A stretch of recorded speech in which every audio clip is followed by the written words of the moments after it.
tarde. E em nome da UNGA agradecemos então o facto de ter tirado parte do seu tempo precioso para discutir conosco aqui essa temática que é de todo atuante e atual.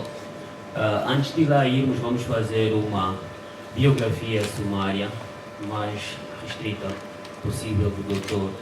Ramos Queta Barros, que é licenciado em Direito pela Universidade Independente de Angola, é pós-graduado em Direito da Responsabilidade Civil pelo Centro de Investigação de Direito Privado da Faculdade de Direito da Universidade de Lisboa, Portugal, é pós-graduado em Direito das Empresas pelo Instituto de Direito das Empresas e do Trabalho pela Universidade de Coimbra, também em Portugal.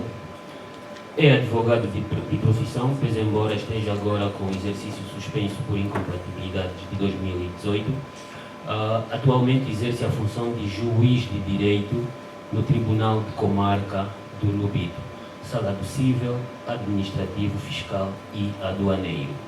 É, então, a representante da Associação de Juízes de Angola no Lubito e, no entanto, é nesta condição que ele é convidado da UNGA hoje. Ou seja, hoje temos o Dr. Ramos Barros enquanto representante da Associação de Juízes de Angola.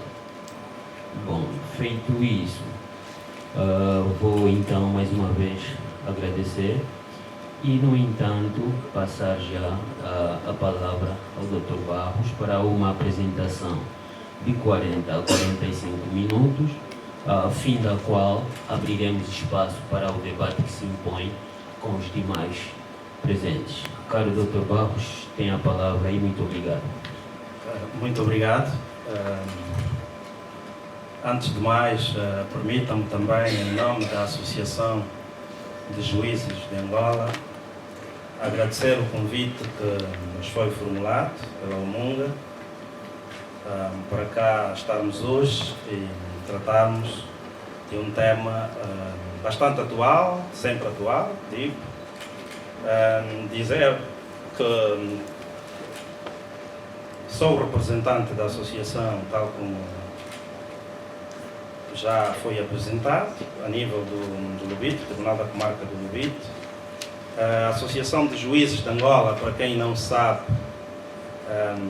é uma associação que tem âmbito geral e constituída sem fins lucrativos, sem qualquer orientação política ou religiosa. E a mesma associação, na representação dos interesses dos juízes angolanos, pugna pelo aperfeiçoamento e dignificação da justiça, do exercício da judicatura e rege-se pelos princípios do funcionamento democrático e da independência relativamente ao Estado, às confissões religiosas e aos partidos políticos. Desafios no sistema judiciário angolano, tal como referi e reitero, é um tema sempre atual, bastante abrangente. Daí termos preparado esta comunicação que vamos fazer de seguida em 4 pontos essenciais. Num primeiro momento, nos vamos debruçar sobre os desafios no domínio da legislação. Não é que leis existem, que leis pensamos que devem, com urgência, ser aprovadas também. Num segundo momento, trataremos da questão ligada às infraestruturas dos tribunais. Num terceiro momento, falaremos dos recursos humanos e formação. Num quarto momento, trataremos da transformação digital dos tribunais. E, por último, falaremos das condições de trabalho, a autonomia administrativa e financeira dos tribunais de jurisdição comum.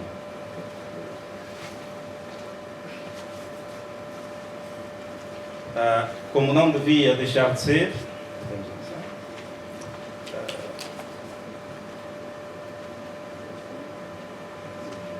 começamos a nossa comunicação já com o princípio da supremacia da Constituição e também falar um pouquinho sobre os órgãos de soberania.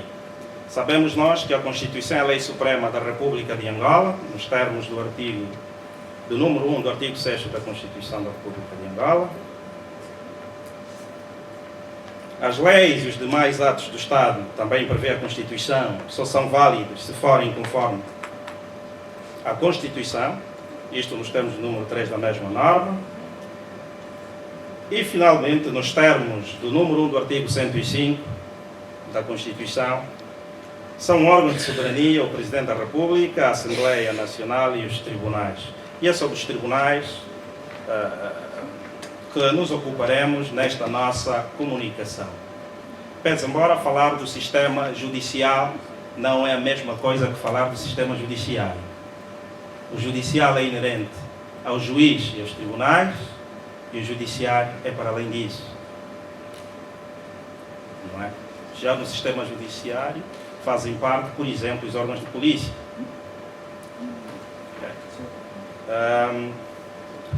Falar dos tribunais, estes últimos são os órgãos de soberania, nos termos da Constituição, também isto é no número 3 do artigo 174, com a competência para administrar a justiça em nome do povo. No âmbito das reformas que têm vindo a ser feitas pelos órgãos competentes, designadamente o Poder Executivo e a Assembleia Nacional, órgão legislativo por excelência, muitos são os diplomas até aqui que foram aprovados e que tiveram como objetivo revogar diplomas que vêm desde o tempo colonial. Só para ter uma ideia, temos aí, por exemplo, o novo Código Penal, aprovado pela Lei 38/2020, de 11 de novembro, que revoga o Código de 1886. Nós tínhamos um Código Penal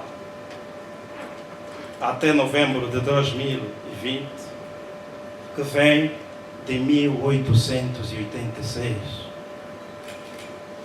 Parece que o país só começou a formar juristas, permitam-me a liberdade de expressão, há coisa de 3, 4 anos.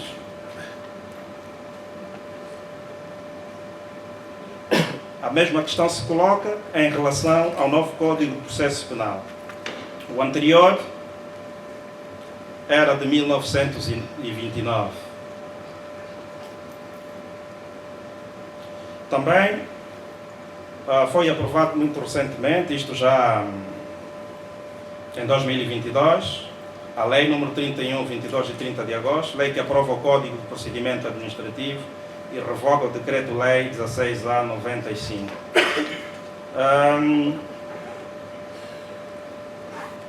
Foi também aprovada ainda a Lei número 33/22, que aprova o Código de Processo do Contencioso Administrativo, e o anterior datava de 96.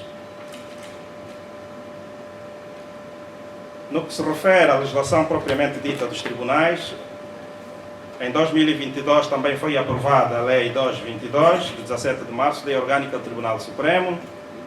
Foi ainda aprovada a Lei número 3/22, de 17 de março, Lei Orgânica dos Tribunais da Relação. Foi também aprovada a Lei número 29/22, de 29 de agosto, Lei Orgânica sobre a Organização e Funcionamento dos Tribunais da Jurisdição Comum. Bem, esses são os diplomas que de facto faziam falta melhor ao sistema,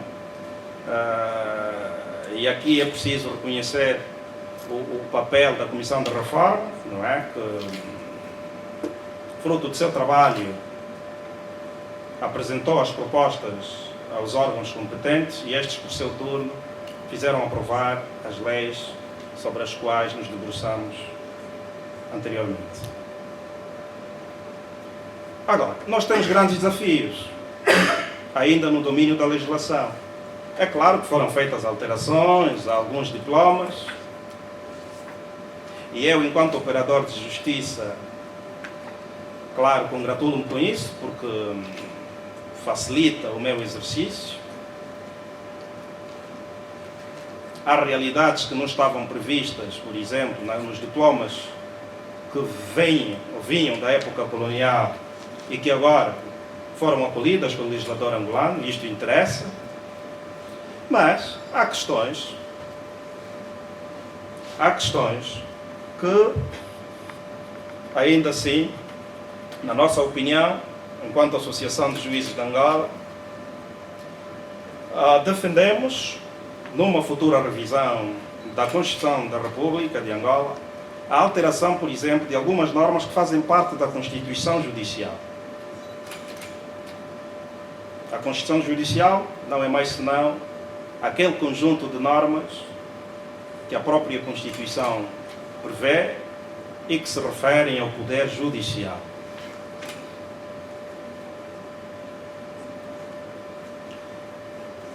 O que é que nós defendemos enquanto associação? Uma das primeiras questões, e eu peço desculpa, penso que não está a acompanhar. Uma das primeiras questões está relacionada com a forma de nomeação dos juízes presidentes dos tribunais superiores, designadamente Tribunal Supremo, Tribunal Constitucional, Tribunal de Contas e o Supremo Tribunal Militar, pese embora este não fazer parte da jurisdição comum, e sobre o qual não nos debruçaremos. Mas então, qual é o atual quadro legal nesta matéria? O que é que existe? Provavelmente qualquer um de nós já ouviu falar, quer nos meios de comunicação social, quer entre amigos, em múltiplos debates que acontecem, as questões que têm sido levantadas em torno da forma de nomeação dos juízes presidentes dos nossos tribunais superiores.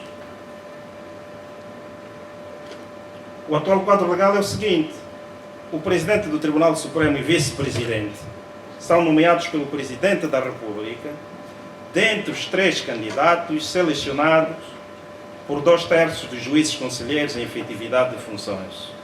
Assim estabelece o número 3 do artigo 180 da Constituição da República de Angola. O Tribunal Constitucional é composto por 11 juízes conselheiros, designados dentre juristas, magistrados, do seguinte modo: 4 juízes indicados pelo Presidente da República, incluindo o Presidente do Tribunal. Isto nós podemos encontrar na linha A do número 1 do artigo 181 da Constituição da República de Angola. O Presidente, o Vice-Presidente do Tribunal de Contas são nomeados pelo Presidente da República. Conferir o número 2 do artigo 182 também da Constituição da República de Angola. A questão que se coloca está aí. Será esta a melhor opção legislativa, se tivermos em conta o princípio da separação de poderes, consagrado no artigo 105 da Constituição da República de Angola? O que é que acontece, por exemplo, a nível dos tribunais de comarca e dos tribunais da relação?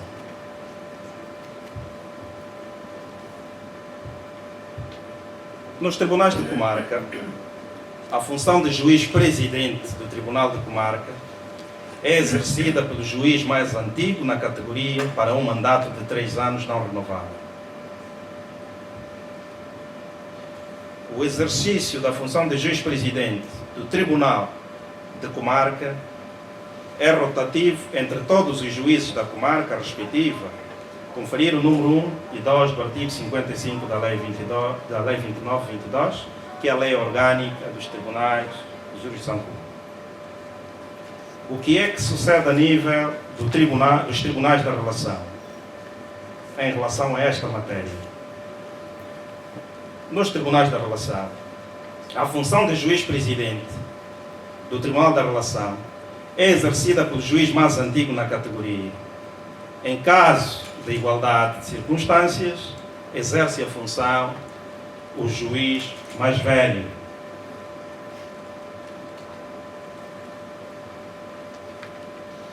A função de vice-presidente do Tribunal da Relação é exercida pelo segundo juiz mais antigo na categoria. O exercício da função de juiz-presidente do Tribunal da Relação e vice-presidente é rotativo entre todos os juízes do Tribunal da Relação respectivo, nós encontramos o respaldo melhor legal desta questão no número 1, 12 e 3 do artigo 15 da Lei 322, que é a Lei Orgânica dos Tribunais da Relação.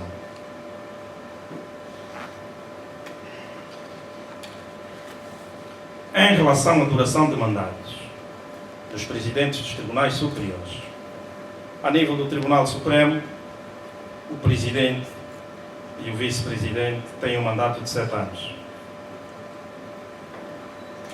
No Tribunal Constitucional, igualmente 7 anos. No Tribunal de Contas, igualmente 7 anos. Podemos ainda ficar por aí. Em relação a esta questão, qual deve ser a preocupação do legislador numa futura revisão constitucional? A nosso ver, por uma questão de unidade do sistema, porque estamos a falar de um sistema único, por que não reduzir o número de mandatos? Não digo o limite de mandatos, digo, para 3 anos, ao invés dos 7 anos atuais. Por que não, e até para evitar suspeições, por que não, em relação à nomeação dos juízes dos tribunais superiores, observar-se aquilo que já se passa, porque o nosso sistema já tem resposta para isso. Já se passa a nível do Tribunal da Relação e a nível dos tribunais de comarca. A solução já foi aqui referida. Passaria por quê? Indicar-se o juiz mais antigo na função. E o segundo mais antigo para vice-presidente. E aí, se calhar, o Presidente da República conferia apenas posse a estes. Não teríamos necessidade de nomear, no pleito eleitoral que o próprio Conselho Superior da Magistratura Judicial realiza, 3 juízes, para, dentre estes, Sua Excelência Presidente da República, nomear 1. E olha que este que é nomeado pode até não ser aquele que vence o pleito.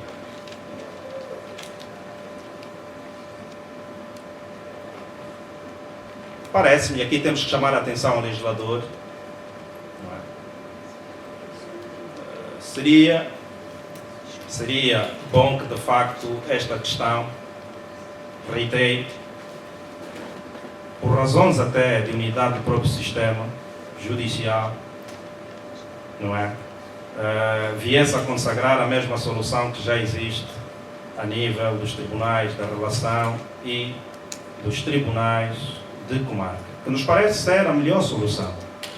Assim, qualquer um dos juízes conselheiros, bastava ser juiz conselheiro para ser potencial presidente.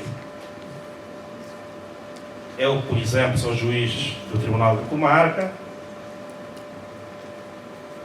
devo estar preparado que dentro de mais algum tempo posso vir a assumir, caso seja do meu interesse, não é, a presidência do tribunal onde eu estou colocado, porque a lei assim prevê.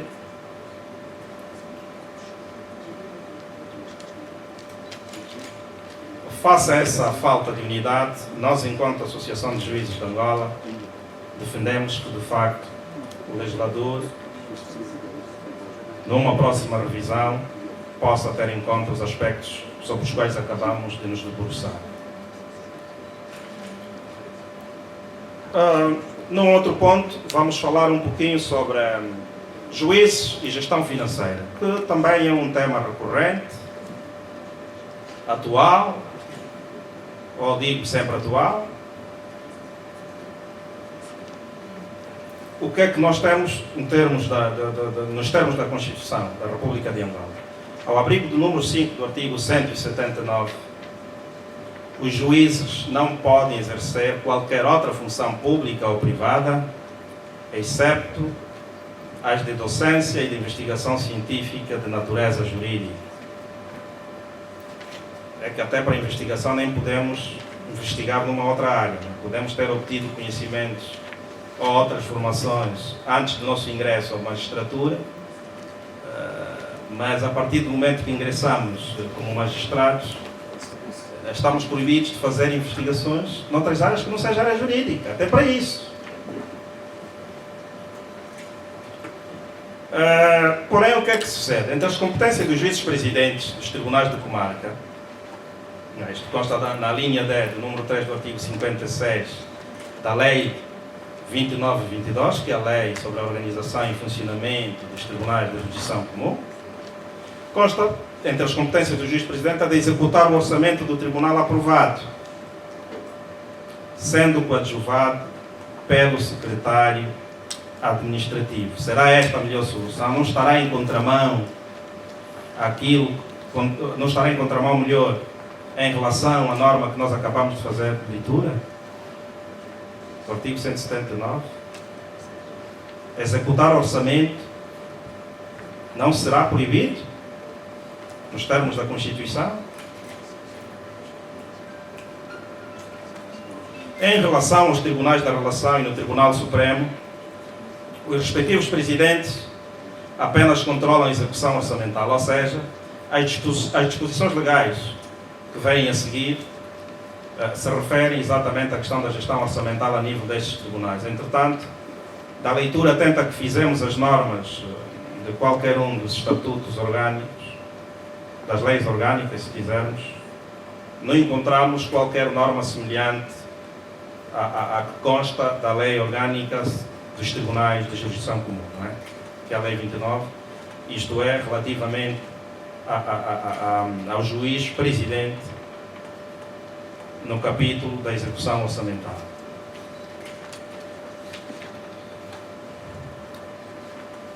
Em relação a essa questão, de facto, é bom que fique claro que nós também, a nível da Associação de Juízes de Angola, temos vindo a discutir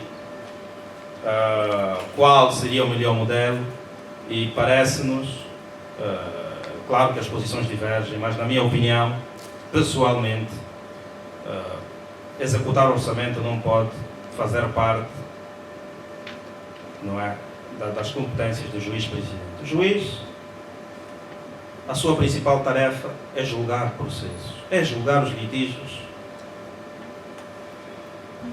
que dão entrada a nível dos tribunais onde qualquer um de nós está colocado. E gerir o orçamento parece-me ser uma outra função. E que carece até de uma especialização.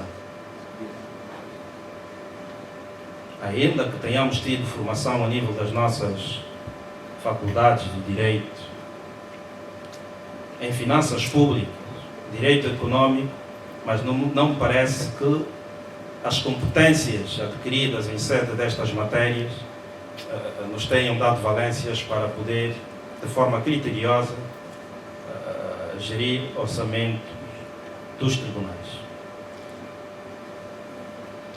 Ainda nos termos da Constituição, a função de supervisionar a execução orçamental dos tribunais de jurisdição comum é, na verdade, o Conselho Superior da Magistratura Judicial. Aqui também muitos são, ou muitas melhores, são as questões que se têm levantado. Se o nosso Conselho efetivamente realiza as visitas inspectivas, há órgãos lá com técnicos ou quadros suficientes para se desdobrarem pelo país para aferir então ou auditar as contas dos tribunais, mas o que na prática sucede parece que este órgão contenta-se apenas com o envio dos relatórios por parte dos presidentes dos tribunais, quer de comarca, quer dos tribunais da relação, até agora existentes, e do Tribunal Supremo.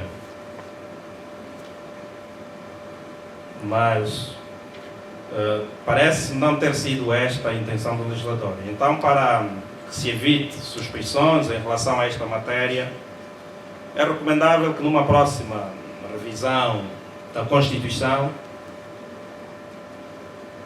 o legislador tivesse em conta a necessidade de criação de um órgão de auditoria a nível do próprio Conselho Superior da Magistratura Judicial, este sim com técnicos devidamente formados para o efeito, auditores por natureza ou até economistas, e talvez estes sim fariam um melhor trabalho.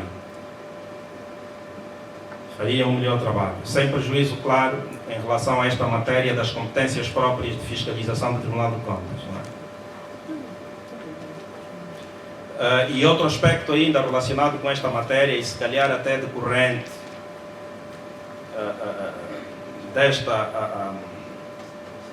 desta questão que acabamos de tratar, está relacionada com o facto de, em muitos tribunais do nosso país, os gestores ou os juízes presidentes, sobretudo me refiro aqui aos juízes presidentes dos tribunais de comarca, e no âmbito daquela norma sobre a qual já nos debruçamos, a execução tem competência de execução orçamental, realizam despesas, em muitos casos, sem, na verdade, observarem as normas de contratação pública.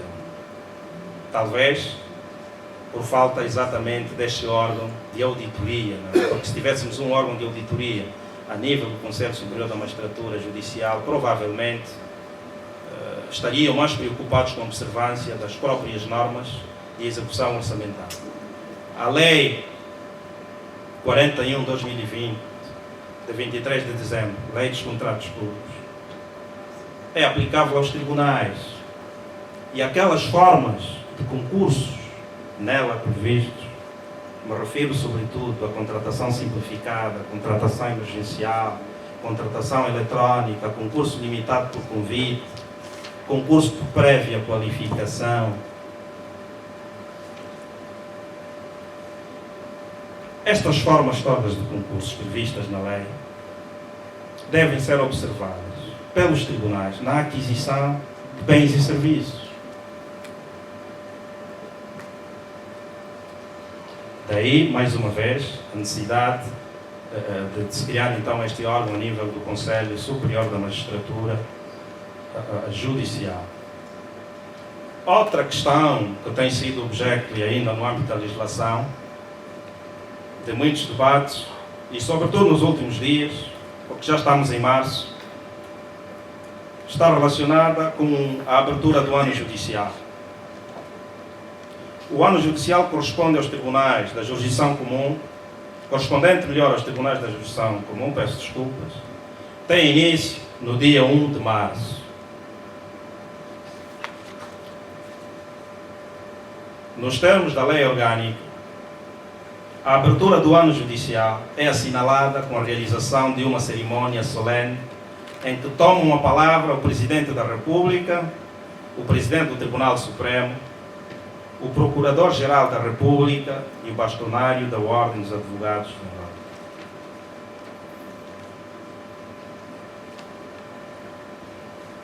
Esta cerimónia, é evidente que a lei não estabelece que deve ser realizada exatamente no dia 1º de março. Mas muitas são as vozes que se têm levantado, não é? E que advogam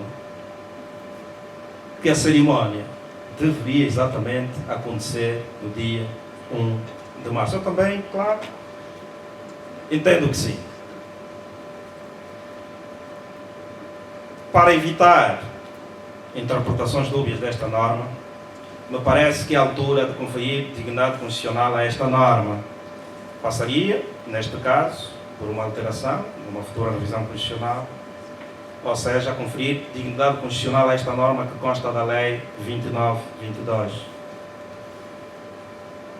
designadamente o artigo 7º, não é?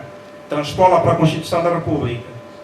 Assim, o Presidente da República e as demais entidades que tomam palavra nesta cerimónia seriam obrigados, no dia 1 de março, a realizar esta cerimónia.